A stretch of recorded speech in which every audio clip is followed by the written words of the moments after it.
Chapter 2 Life Processes in Living Organisms.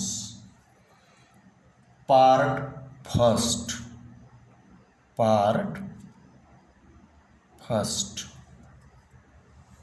हा chapter आजपासून आपण पाहणार आहोत.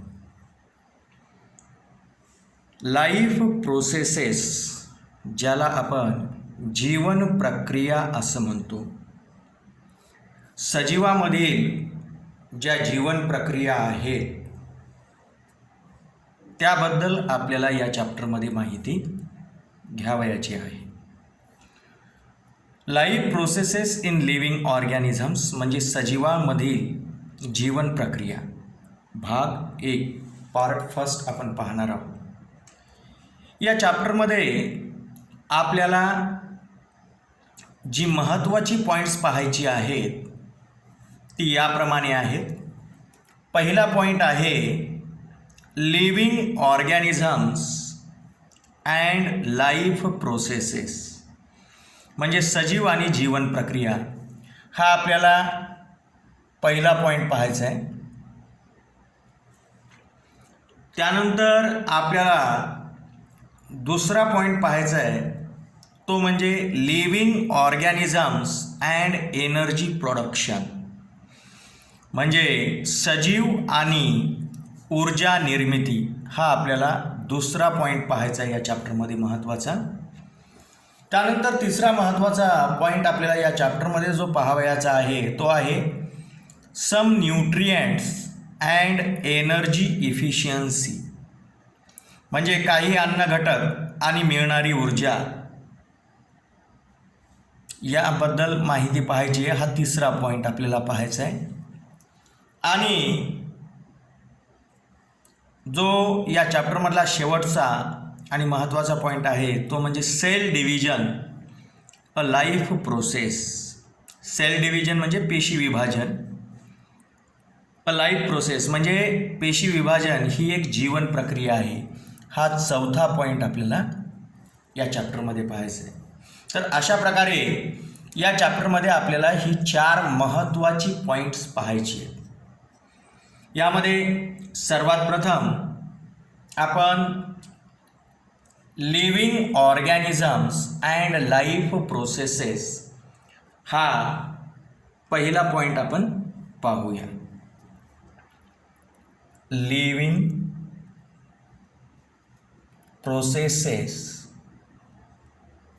Living organisms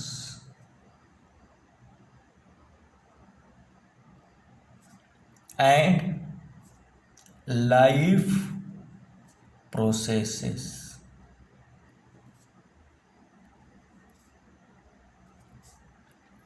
Living organisms and life processes.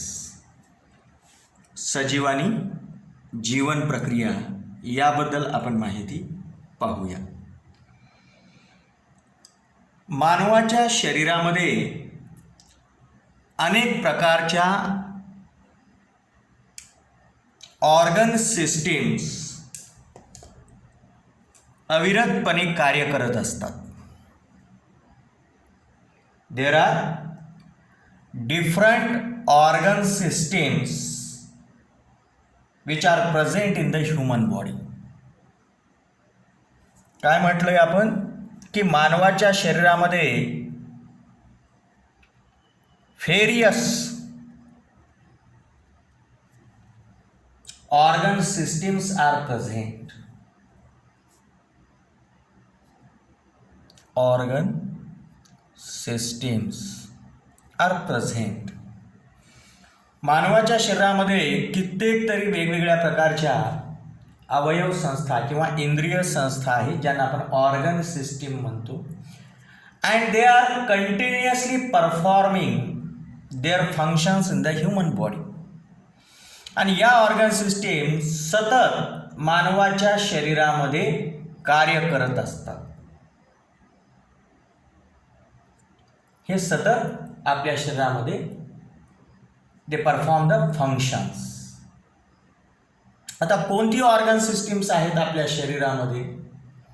उदाहरणादाखल सांगायचं म्हटलं तर डायजेस्टिव्ह सिस्टीम, पचनसंस्था, रेस्पिरेटरी सिस्टीम,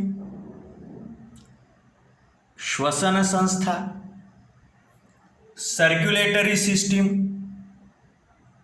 रक्ताभिसरण संस्था, एक्सक्रीटरी सिस्टीम, उत्सर्जन संस्था, त्याच्यानंतर सांगायचं जर म्हटलं तर नर्वस सिस्टीम, चेतासंस्था. म्हणजे मानवाच्या शरीरामध्ये अशा प्रकारे अनेक ऑर्गन सिस्टीम्स आहेत. मानवाच्याच नाही तर इतर सजीवांमध्ये सुद्धा आपल्याला या प्रकारच्या ऑर्गन सिस्टीम पाहायला मिळतात. आता या ज्या ऑर्गन सिस्टीम्स आहेत, these organ systems, they perform the functions in our body, and for that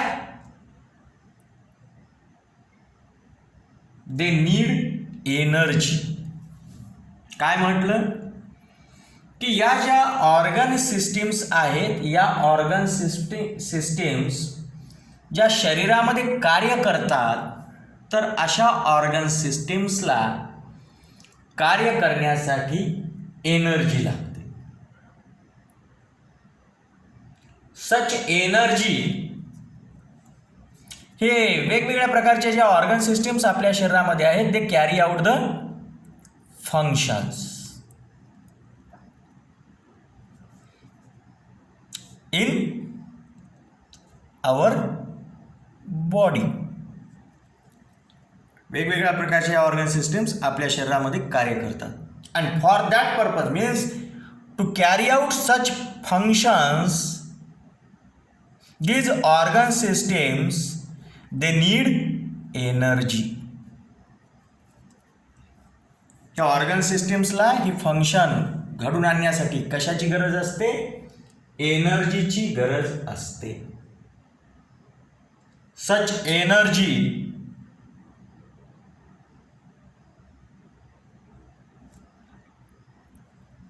is provided by the food.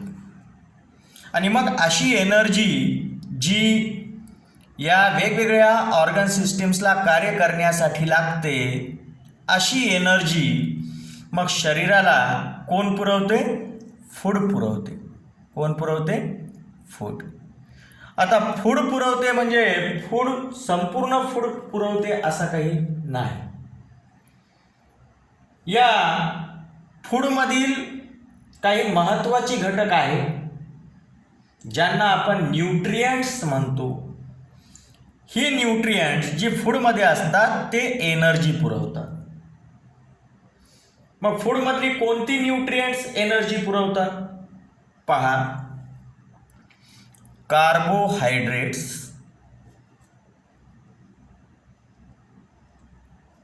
त्याच्यानंतर fats and lipids. These are the main sources of energy. हे सर्व एनर्जीचे मुख्य स्रोत आहे. मुख्य स्रोत आहेत.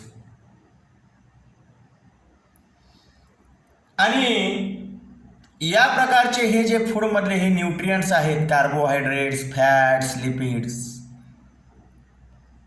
हे फूडद्वारे शरीरात घेतल्यानंतर यांच्यापासून एनर्जी तयार होते. आणि अशी एनर्जी हे वेगवेगळे ऑर्गन सिस्टीम्स वापरून काय करतात? शरीरामध्ये त्यांचे कार्य म्हणजे फंक्शन्स घडून आणतात.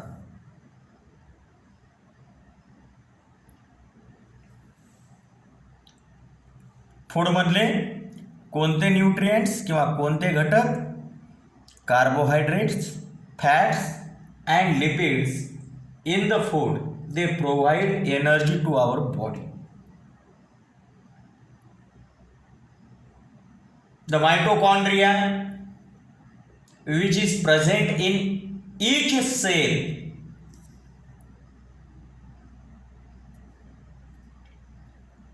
it synthesizes the energy by using these nutrients.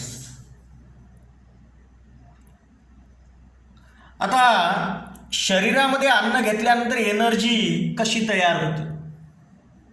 कोण तयार करतं?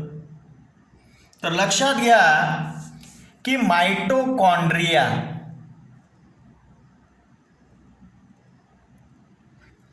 Which are present in each and every cell in our body. आपल्या शरीरामध्ये प्रत्येक सेलमध्ये जो माइटोकॉन्ड्रिया असतो, हा माइटोकॉन्ड्रिया काय करतो की या फूडमधील कार्बोहायड्रेट, फॅट्स किंवा लिपिड जे काही आहे यांच्यापासून एनर्जी तयार करतो.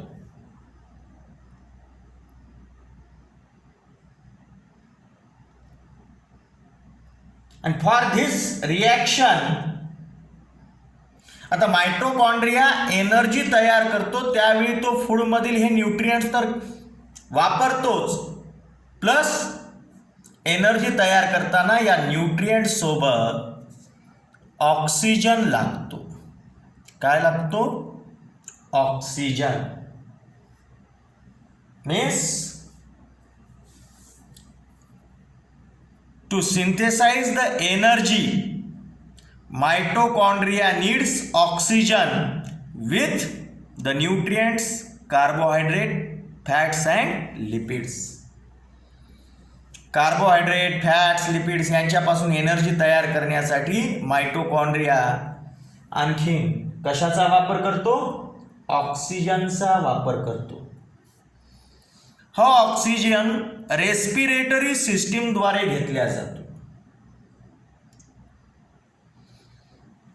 आणि सर्क्युलेटरी सिस्टीमद्वारे हा ऑक्सिजन प्रत्येक सेलला उपलब्ध होतो.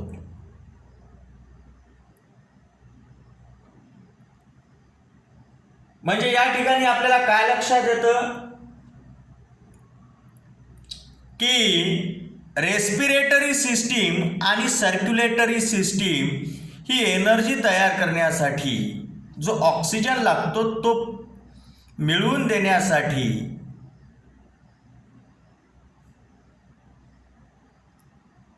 डायजेस्टिव्ह सिस्टीमला मदत करतात.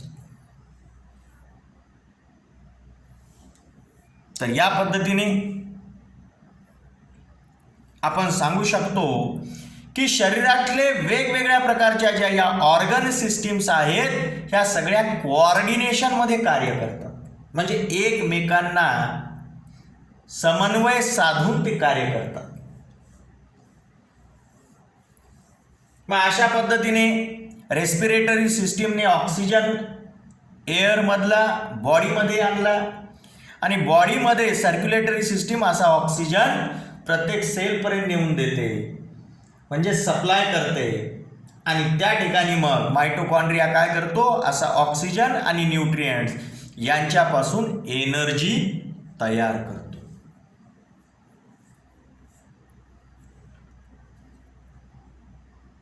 आता इथे लक्षात घ्या, एनर्जी तयार करण्यासाठी माइटोकॉन्ड्रिया न्यूट्रिएंट्सचा उपयोग करतो. असे न्यूट्रिएंट आपल्याला फूडमधून मिळतात. हे फूड कोण तयार करतं? तर फूड तयार करतात प्लॅंट्स. कोण तयार करतात? प्लॅंट्स. प्लॅंट्स they synthesize their own food by the process of photosynthesis. Plants photosynthesis या प्रोसेसद्वारे फूड तयार करतात. and that's why plants are called as autotrophic. प्लांट्सला आपण काय म्हणतो? ॲटोट्रॉफिक, स्वयंपोषी.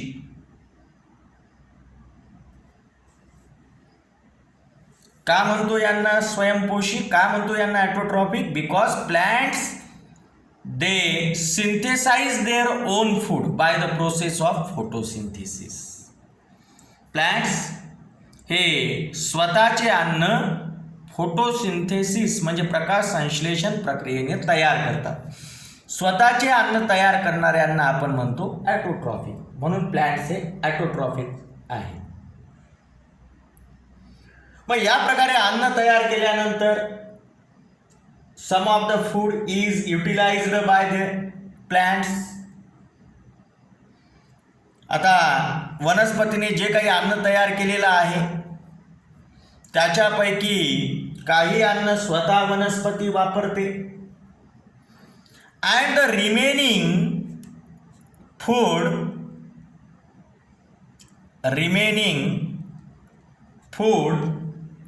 it is stored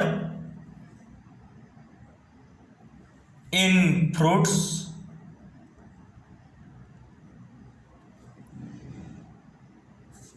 roots, stem, leaves, etc. वनस्पती जे फूड तयार करतात त्याच्यापैकी सम फूड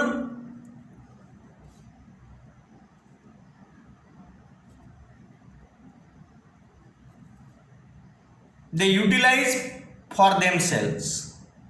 वनस्पती जे काही फूड तयार करतात त्याच्यापैकी काही फूड हे स्वतःसाठी वापरतात, पण उरलेले जे फूड आहे it is stored in fruits, roots, stem, leaves etcetera. वनस्पती आपल्या फळांमध्ये, मुळांमध्ये, खोडांमध्ये किंवा पानांमध्ये किंवा इतर भागांमध्ये साठवून ठेवते. मग अशा प्रकारे प्लॅन्टमध्ये हे स्टोअर झालेलं food it is taken by the human and other animals. आणि मग या प्रकारे हे जे काही फूड स्टोअर झालेले वनस्पतीचे भाग आहे ते मग ह्युमन अँड अदर ॲनिमल्स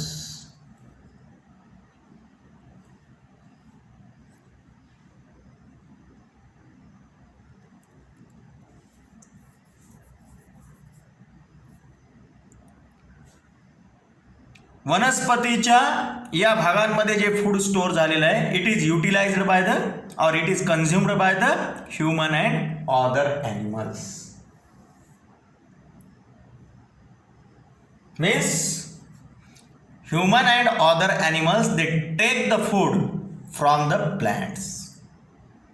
म्हणजे मानव आणि इतर प्राणी हे कोणापासून फूड मिळवतात? प्लॅन्टपासून मिळवतात. हे आपल्याला लक्षात येतं. मग या ठिकाणी लक्षात घ्या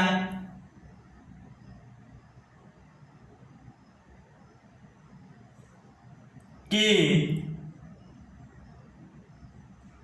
we consume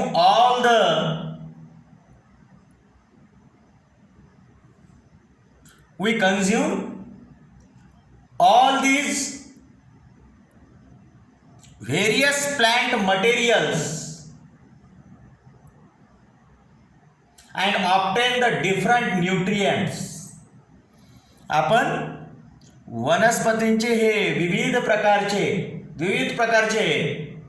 भाग जे काही आहेत त्यांचं आपण फूड म्हणून सेवन करतो आणि त्याच्यामधून आपण न्यूट्रिएंट्स मिळवतो. आपल्याला वनस्पतींपासून आपण जे काही फूड मिळवतो आणि जे कन्झ्युम करतो त्याच्यातून फक्त आपल्याला कार्बोहायड्रेट, फॅट्स, लिपिड्सच मिळतात का? नाही. We get different types of nutrients from the plants. कोणकोणते मिळवतो? कार्बोहायड्रेट्स, त्याच्यानंतर फॅट्स,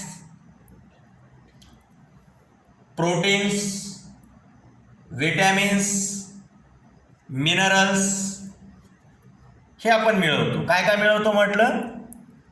कार्बोहायड्रेट्स,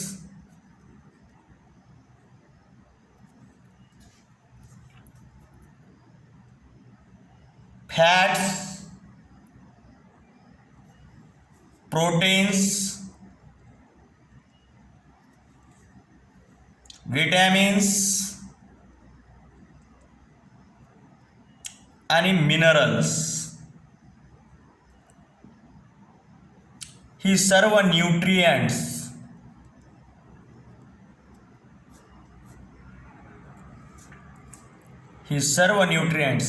आपण कोणापासून मिळवतो? ही सर्व न्यूट्रिएंट्स आपल्याला प्लांट पासून मिळतात. We get all these nutrients from plants.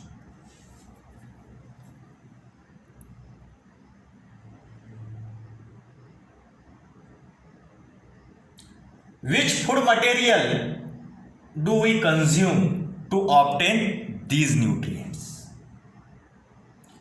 कोणती food materials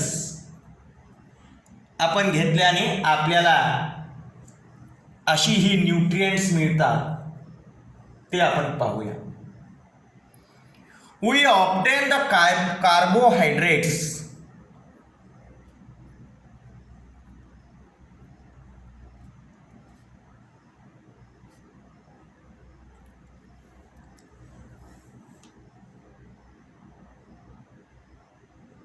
from milk, fruits, jaggery, cane sugar, vegetables, potatoes, sweet meats, and cereals like wheat, maize, ragi, jawar, millet, rice, etc. आपण या सर्व पदार्थांपासून carbohydrate मिळवतो. ही झाली कार्बोहायड्रेटची source. कोणती sources? पहा, लक्षात घ्या, कार्बोहायड्रेटची आपण इथे सोर्सेस पाहणार. कोणती आहेत सोर्सेस कार्बोहायड्रेटची? आत्ताच सांगितलेली. मिल्क, फ्रूट्स,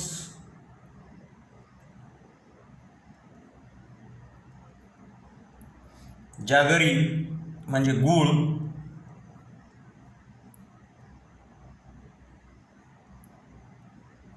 केन शुगर, ऊस, व्हेजिटेबल्स,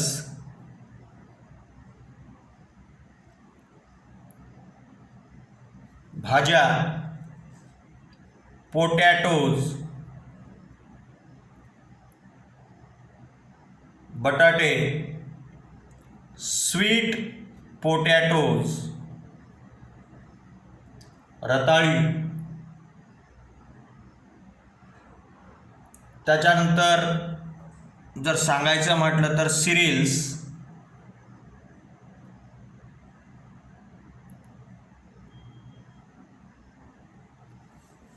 सिरियल्समध्ये जर सांगायचं जर म्हटलं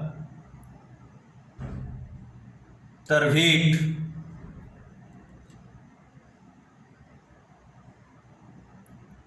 म्हणजे गहू, त्याच्यानंतर मेज म्हणजे मका,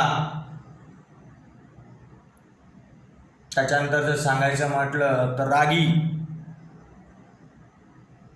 नाचणी, ज्वार, ज्वारी,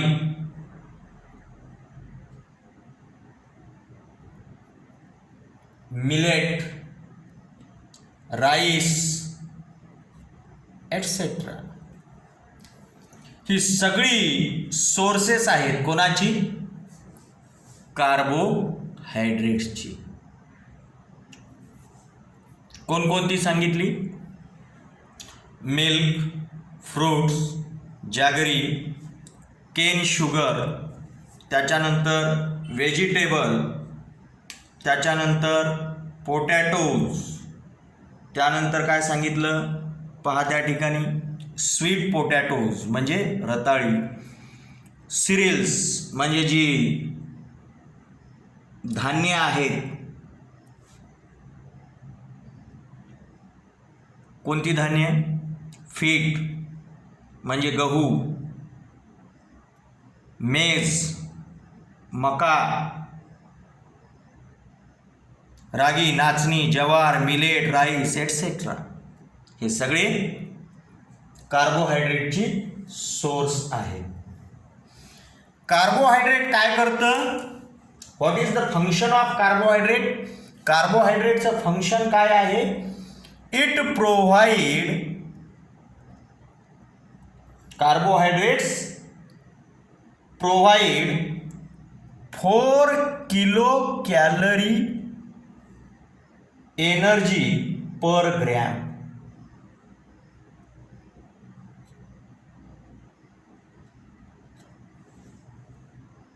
काय म्हटलं? Carbohydrate it provides 4 kilo calorie per gram energy.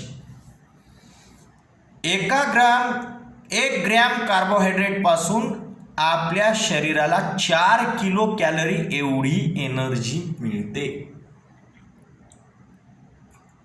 तर अशा पद्धतीने carbohydrate it is a rich source of energy, हे आपल्याला लक्षात येतं. आपण जे फूडमधून वेगवेगळी न्यूट्रिएंट्स घेतो, carbohydrate, fats, proteins, vitamins, minerals, तर याच्यापैकी हे कार्बोहायड्रेट आणि फॅट्स जे काही आहे, तर हे एनर्जीचे सोर्स आहे. याच्यामध्ये कार्बोहायड्रेटबद्दल आपण माहिती पाहिली, त्यांचे सोर्सेस पाहिले, आणि 1 ग्रॅम कार्बोहायड्रेटपासून आपल्या शरीराला किती एनर्जी मिळते म्हणून म्हटलं, 4 किलो कॅलरीज इतकी एनर्जी मिळते. तर या पद्धतीने आपण living organisms and life processes हा पहिला पॉईंट इथे पाहिलेला आहे.